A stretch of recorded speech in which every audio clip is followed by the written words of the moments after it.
கோவையில் உள்ள தனியார் குழந்தைகள் காப்பகத்தில் பெல்டால் சிறுவனை கொடூரமாக தாக்கும் நபர். அதிர்ச்சியை ஏற்படுத்தும் செல்போன் வீடியோ காட்சிகள். தென்னிந்தியாவின் மான்செஸ்டர் என்று அழைக்கப்படும் கோவையில் பல்வேறு தொழில் நிறுவனங்கள் உள்ளன. பல லட்சக்கணக்கான மக்கள் வெளியூர் மற்றும் வெளி மாநிலங்களில் இருந்தும் குடும்பத்துடன் தங்கி தொழில் கூடங்களில் தொழிலாளர்களாகவும் தொழில்களும் செய்து வருகின்றனர்.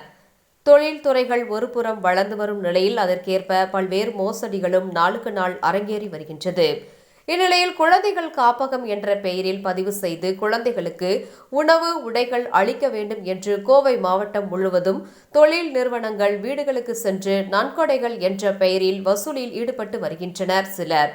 இதைத் தொடர்ந்து கோவை மாவட்டம் சர்க்கார் சாமக்குளம் ஒன்றியத்துக்கு உட்பட்ட கோட்டைப்பாளையம் பகுதியில் கிரேசி ஹாப்பி ஹோம் ட்ரஸ்ட் என்ற பெயரில் தனியார் காப்பகம் உள்ளது.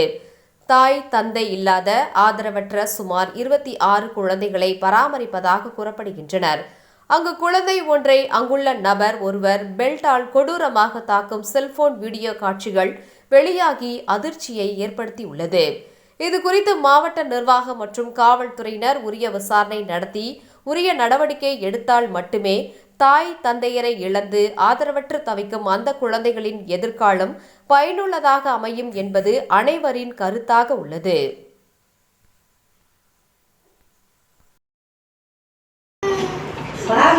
மேலே